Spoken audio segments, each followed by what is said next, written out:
हाँ जी, नमस्कार। राम राम जी। मैं राकेश चौधरी यूट्यूब के ऑनलाइन मंच पे आपका हार्दिक स्वागत और अभिनंदन करता हूँ।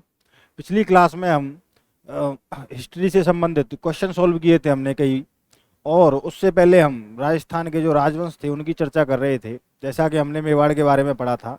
आज हम उसी चीज़ को कंटिन्यू करते हुए परमार वंश की बात करेंगे। किसकी बात करेंगे दोस्तों? परमार वंश की बात करेंगे हम। जब हम परमार वंश की बात करते हैं तो एक चीज़ हमारे दिमाग में आती है, या हम उस चीज को सोचते हैं कि परमार वंश, ये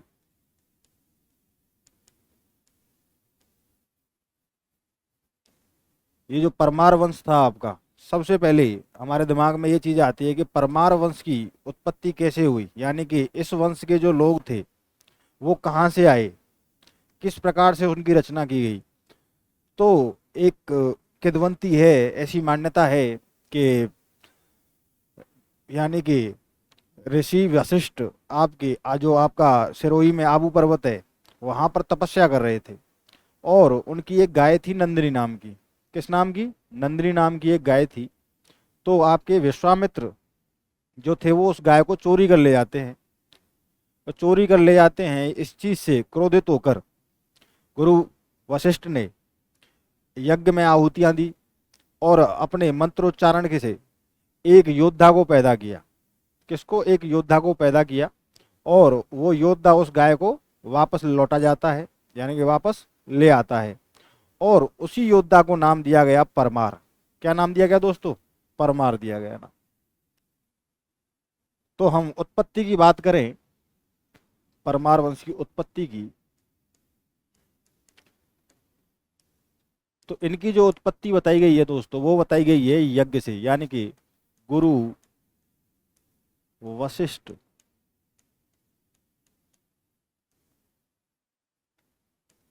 के यज्ञ से।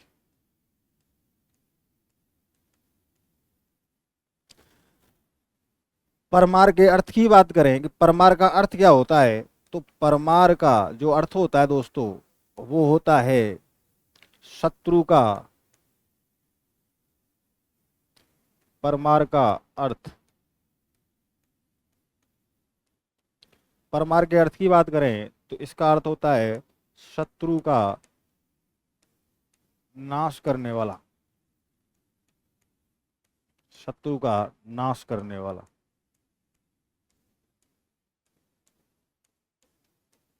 ये इसका अर्थ होता है। जैसा कि मैंने अभी आपको बताया कि परमारों की जो उत्पत्ति हुई वो गुरु वशिष्ठ के यज्ञ से हुई थी, और जो परमार का जो अर्थ होता है वो होता है आपको शत्रु का नाश करने वाला। और इनकी नंदिनी नाम की जो गाय थी उसको ये छुड़ा के लेके आया था, इसलिए इसको परमार नाम दिया गया। अब बात करते हैं आगे कि इस वंश के अंतर्गत कौन कौन योद्धा हुए, कौन कौन राजा हुए, कहाँ कहाँ इनका शासन रहा, उन सारी चीज़ों को आज हम पढ़ेंगे और उनके ऊपर चर्चा करेंगे। चलिए।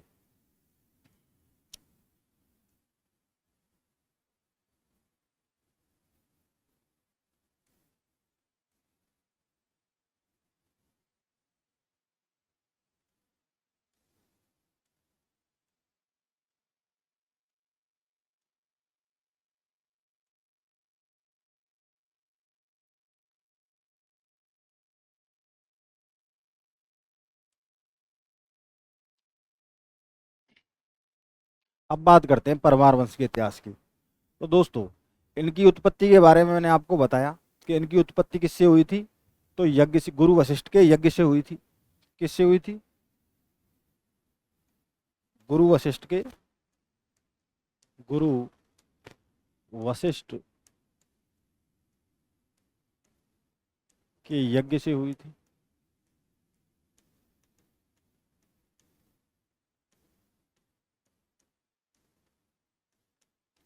जिसका अर्थ होता है शत्रु का नाश करने वाला। आगे बात करें इसकी शाखाओं की, तो जो परमार वंश की जो शाखाएं रही मूल रूप से, वो 5 शाखाएं रही। कितनी शाखाएं रही? 5 शाखाएं रही इनकी। अब वो 5 शाखाएं कौन कौन सी थी? एक तो थे आपके आबू के परमार, दूसरे थे आपके मालवा के परमार, परमार, तीसरे थे आपके वांगड़ के परमार, चौथे थे आपके जालौर के परमार, और पांचवें थे आपके किराड़ू के परमार।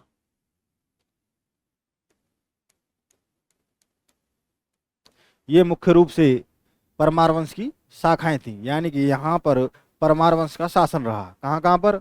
आपके आबू में, वागड़ में, जालौर में, मालवा में और किराड़ू में। ये 5 स्थानों पर परमार वंश के इतिहास ने, यानी कि परमार वंश का इतिहास यहाँ से मिलता है हमें कि यहाँ यहाँ पर इन्होंने शासन किया। आगे बात करें आबू के परमारों की, सबसे पहले हम बात करेंगे आबू के परमार वंश की कि यहाँ पर सबसे पहले किसका शासन रहा। तो इनके बारे में कहा जाता है कि इनका जो मूल पुरुष था, यानी कि आबू के परमारों की जब बात करते हैं तो सबसे पहले बात निकल के आती है कि यहाँ का प्रथम शासक कौन था। तो ऐसा माना जाता है कि इनका मूल पुरुष धूमराज था। कौन था आबू के परमारों का? धूमराज। लेकिन इनकी जो वंशावली है वो प्रारंभ होती है आपकी उत्पल राज से। किससे? उत्पल राज से प्रारंभ होती है दोस्तों, उत्पल राज से। कहां से प्रारंभ होती है? तो उत्पल राज से इनकी वंशावली स्टार्ट होती है। किसकी? आबू के परमारों की। और जब बात करते हैं मूल पुरुष की, यानी कि जो मुख्य रूप से जो आबू के परमार वंश की जो स्थापना की, जो एक मजबूत राजा हुआ, वो हुआ आपका धूमराज। तो ये बात याद रखनी है, दो बात, कि वंशावली स्टार्ट होती है उत्पल राज से और जो मूल पुरुष जो रहा वो रहा आपका धूमराज। चलिए आगे बात करते हैं धरणी वराह की। किसकी दोस्तों? धरणी वराह की बात करते हैं तो ये यहाँ के प्रथम राजा हुए। तो बात करते हैं कि चालुक्य राजा मूलराज प्रथम के आक्रमण के समय इसने राठौर राजा धवल की शरण ली थी। राठौर राजा किसकी ली थी? राठौर राजा धवल की शरण ली थी। किसने? आपके मूलराज प्रथम ने। तो इनके बारे में कहा जाता है कि धरणी वराह के बारे में कि जब चालुक्य राजा मूलराज प्रथम ने आक्रमण किया, कहां पर? आबू पर। तो इन्होंने कहां पर शरण ली थी? राजा धवल के।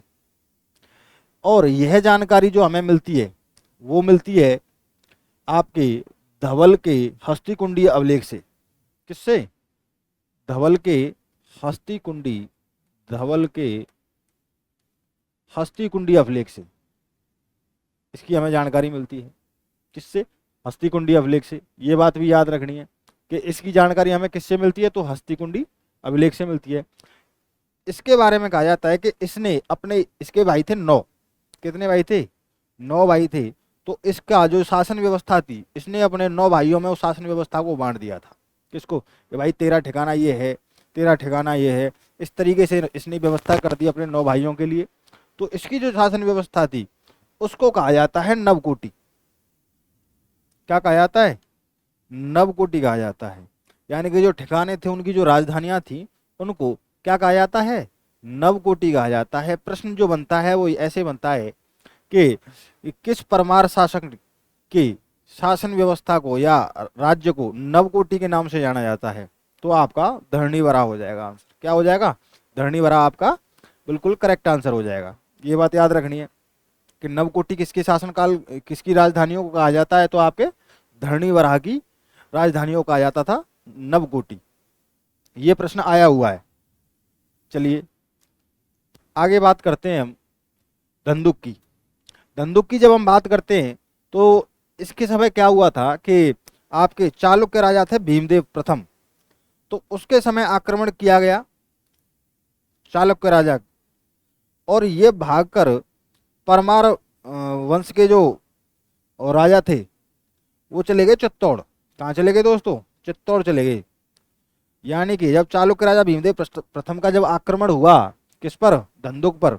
तो ये कहाँ चले गए थे? ये चले गए थे भोज परमार के पास में, जो कि आपका चित्तौड़ में शासन व्यवस्था थी जिसकी। उसके बाद इनके बारे में कहा जाता है, ऐसा भी माना जाता है कि भीमदेव ने बिमल शाह को आबू का दंडपति नियुक्त किया था। किसको? बिमल शाह को। बिमल शाह को आबू का दंडपति नियुक्त किया था। विमल शाह ने धंधुक और भीमदेव के मध्य समझौता करवाया था। जैसा कि यहाँ लिखा हुआ है कि जब आक्रमण होता है किस पर, धंधुक पर, तो ये चले जाते हैं कहाँ पर, आपके चित्तौड़, चित्तौड़ में, और इस पर आधिपत्य हो जाता है आपके किसका, उसका जो आक्रमण करता है कौन, आपका चालुक्य राजा भीमदेव प्रथम। तो भीमदेव प्रथम जो है वो यहाँ पर दंडपति नियुक्त करता है किसको, विमल शाह को। और विमल शाह यहाँ पर 1031 ईस्वी में, किस 1031 ईस्वी में विमल शाह, विमल शाह विमल शाह ने आबू में आदिनाथ जैन मंदिर का निर्माण करवाया, जिसे विमल वसही कहा जाता है। क्या कहा जाता है, विमल वसही कहा जाता है। आदिनाथ जैन मंदिर को क्या कहा जाता है, विमल वसही के नाम से जाना जाता है, जिसका निर्माण कब करवाया था, 1031 ईस्वी में। किसने करवाया था, विमल शाह ने करवाया था। आगे बात करते हैं, अगले जो नेक्स्ट राजा बनते हैं वो बनते हैं आपके विक्रमदेव। कौन बनते हैं दोस्तों, विक्रमदेव अगले राजा बनते हैं। इनकी जो उपाधि थी वो थी महामंडलेश्वर। कौन सी उपाधि थी, महामंडलेश्वर की इनकी उपाधि थी।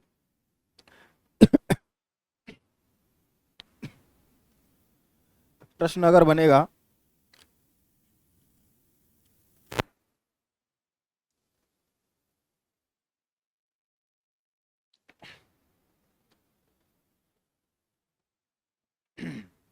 प्रश्न अगर यहाँ से बनता है तो वो इस तरीके से बनेगा कि किस परमार वंश के शासक ने महामंडलेश्वर की उपाधि धारण की थी, तो वो कौन हो जाएगा, आपका विक्रमदेव हो जाएगा। इनके बारे में कहा जाता है कि इसने कुमारपाल चालुक्य तथा अर्णोराज चौहान के संघर्ष में भाग लिया था। यानी कि संघर्ष में भाग लिया था किसके, चालुक्य राजा और अर्णोराज चौहान के में किसने भाग लिया था, तो आपके विक्रमदेव ने किया था। यह जानकारी, इसकी जानकारी हमें मिलती है, जो पुस्तक इंपोर्टेंट हो जाती है वो हो जाती है आपकी द्वयाश्र महाकाव्य। किसकी पुस्तक है ये, हेमचंद्र की। हेमचंद्र की पुस्तक से हमें ये जानकारी मिलती है, जो है आपकी द्वयाश्रय महाकाव्य। किसके बारे में जानकारी मिलती है कि इन्होंने कुमारपाल चालुक्य तथा अर्णोराज चौहान के संघर्ष में भाग लिया था। किसने, विक्रमदेव ने, आपके ने, परमार वंश के शासक ने। चलिए आगे बात करते हैं धारावर्ष की। जो अगले राजा बनते हैं वो बनते हैं आपके आबू के धारावर्ष। इनके बारे में कहा जाता है कि 1178 ईस्वी में मोहब्बत गौरी ने गुजरात पर आक्रमण किया। किस पर आक्रमण किया, गुजरात पर आक्रमण किया। और वहां के राजा थे उस समय चालुक्य मूलराज सेकंड। कौन थे, चालुक्य मूलराज सेकंड, चालुक्य मूलराज सेकंड।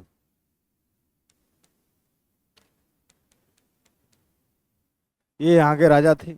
आक्रमण कौन करता है, तो मोहम्मद गौरी करता है, और ये उस युद्ध में जीत जाते हैं। कौन, मूलराज सेकंड। जीत किसकी होती है, ये जीत जाते हैं, मोहम्मद गौरी आक्रमण करता है। अब प्रश्न जो बनेगा एग्जाम में वो इस तरीके से बनेगा कि इस युद्ध में यानी मेवाड़ के किस राजा ने या परमार वंश के किस राजा ने सहयोग किया था, किसका, मूलराज सेकंड का। तो मैं आपको बताऊं, इसमें आपके भाग लिया था धारावर्ष ने, धारावर्ष ने। सेकंड थे आपके केलण। कौन थे, केलण।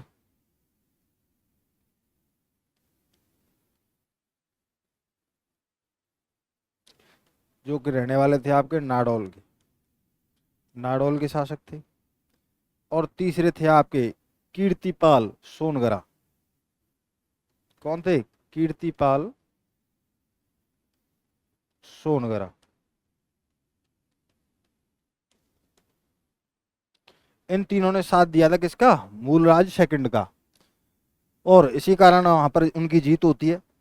आगे बात करते हैं, इनके समय की एक घटना होती है कि 1206 ईस्वी में कुतुबुद्दीन एक ऐबक जो होता है वो आक्रमण करता है गुजरात पर। कौन करता है, कुतुबुद्दीन ऐबक। कब करता है, तो 1206 ईस्वी में करता है आक्रमण गुजरात पर। कहाँ करता है? गुजरात पर करता है। और इसमें जीत होती है कुतुबुद्दीन की। किसकी जीत होती है? कुतुबुद्दीन ऐबक की।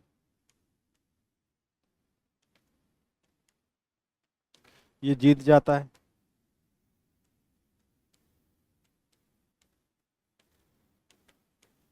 और इसमें जो सेनापति की भूमिका निभाते हैं वो होते हैं आपके धारावर्ष। गुजरात के जो सेनापति होते हैं वो कौन होते हैं? सेनापति।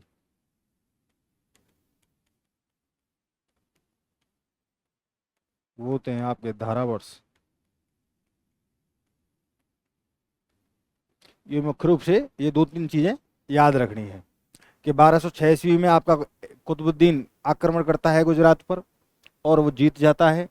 और जो गुजरात की तरफ से जो युद्ध करता है वो करता है आपके धारावर्ष, लेकिन इनकी हार होती है। आगे बात करते हैं। जब इल्तुतमिश तथा दक्षिण के यादव राजा ने गुजरात पर आक्रमण किया तब धोलका के बघेल शासक वीर धवल, धोलका के बघेल शासक वीर धवल तथा उसके मंत्रियों वास्तुपाल व तेजपाल के कहने पर धारावर्ष ने गुजरात की सहायता की थी। यानी कि इस समय सहायता करता है कौन? धारावर्ष। किसके कहने पर करता है? तो वास्तुपाल और तेजपाल के कहने पर सहायता करता है। बात करें आगे धारावर्ष की रानियों की बारे में, तो इनकी दो रानियां थी।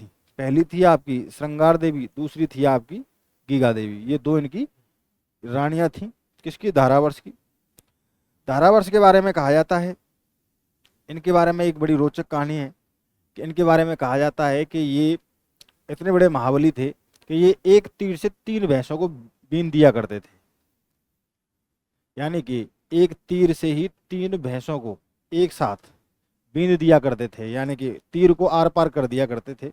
इतने बड़े ये योद्धा थे। ये जो कहावत है इसकी हमें जो जानकारी मिलती है वो मिलती है आपके अचलेश्वर मंदिर से।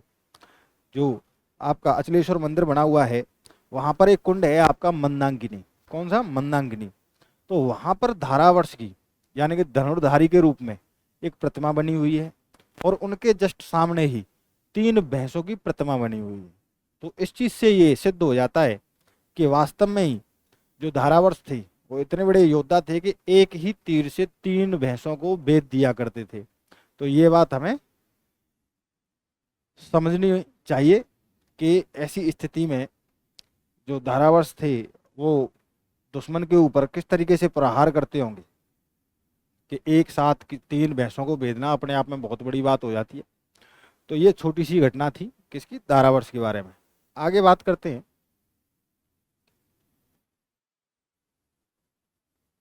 आगे जो हम बात करते हैं वो करते हैं आपके सोम सिंह के बारे में। इसके बारे में सोम सिंह, सोम सिंह जी के बारे में बात करते हैं। इनके बारे में कहा जाता है कि तेजपाल ने पुत्र लूण सिंह व अपनी पत्नी लूण सिंह व अपनी पत्नी अनुपमा देवी, जो इनकी पत्नी थी अनुपमा देवी, आबू में नेमिनाथ जैन मंदिर का निर्माण करवाया। किसका? नेमिनाथ जैन मंदिर का निर्माण करवाया। किसने करवाया? तो अनुपमा देवी ने करवाया। इसे लूण वसही के नाम से जाना जाता है। किसके नाम से जाना जाता है? लूण वसही के नाम से जाना जाता है।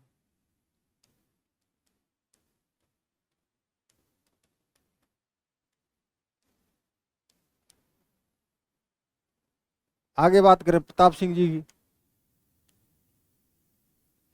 इनके शासनकाल में जो प्रथम प्रमुख घटना थी वो ये थी कि इसने मेवाड़ के जैत्र सिंह, मेवाड़ के जो राजा हुए आपके जैत्र सिंह,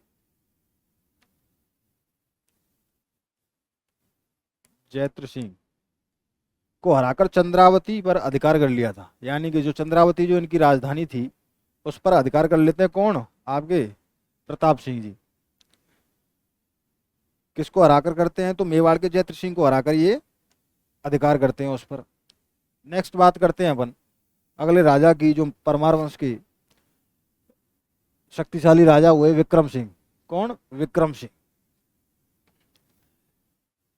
इस समय की जो प्रमुख घटना थी वो ये थी कि इस समय आबू के परमार राजा रावल तथा महारावल की उपाधियां धारण करने लगे थे। यानी कि यहाँ के जो राजा थे उस समय जो उपाधियां धारण करते थे वो करते थे आपके रावल और महारावल की। ऐसे मुख्य रूप से जो मेवाड़ के राजा हुए उन्होंने भी रावल की उपाधियां धारण की थी, लेकिन आपके रतन सिंह का आते आते, यानी कि जो लास्ट हिंदू जो मेवाड़ के जो शासक रहे वो रतन सिंह जी रहे, और रतन सिंह जी के बाद में रावल की उपाधि समाप्त हो गई थी। फिर उसके बाद में राणा की उपाधि लगाने लगे थे। तो यहाँ के जो परमार वंश के जो विक्रम सिंह थे वो अब आबू के जितने भी राजा हुए वो अब रावल और महारावल की उपाधियां धारण करने लगे थे, उपाधियां धारण करने लगे थे, धारण करने लगे थे। इस समय जालौर के चौहानों ने आबू के परमार, यानी कि जो आबू के जो परमार थे, परमार राज्य का पश्चिमी भाग दबा लिया था। ऐसा कहा जाता है कि जब रावल और महारावल की उपाधि धारण करने लगे तो उसके बाद में जो जालौर के जो चौहान थे, जालौर के चौहान थे, उन्होंने आबू के परमार राज्य, जो आबू का जो राज्य था उसका पश्चिमी भाग दबा लिया था। किन्होंने? जालौर के परमारों ने, चौहानों ने। आगे बात करें, कालांतर में लुम्मा देवड़ा ने परमारों से आबू व चंद्रावती छीनकर चौहान राज्य की स्थापना की। यानी कि आगे कालांतर में लुम्मा देवड़ा ने, किसने? लुम्मा देवड़ा ने, यानी कि परमारों से आबू को छीन लिया, चंद्रावती को छीन लिया, और किस राज्य की स्थापना की? तो आपके चौहान वंश की स्थापना की। किसकी? यहां से फिर चौहान वंश की स्थापना हो जाती है। किसकी हो जाती है? चौहान वंश की स्थापना हो जाती है। तो ये थे आपके आबू के परमार, यानी कि आबू के परमार और पूरा परमार वंश का जो इतिहास रहा वो यहीं तक विगत रूप से रहा।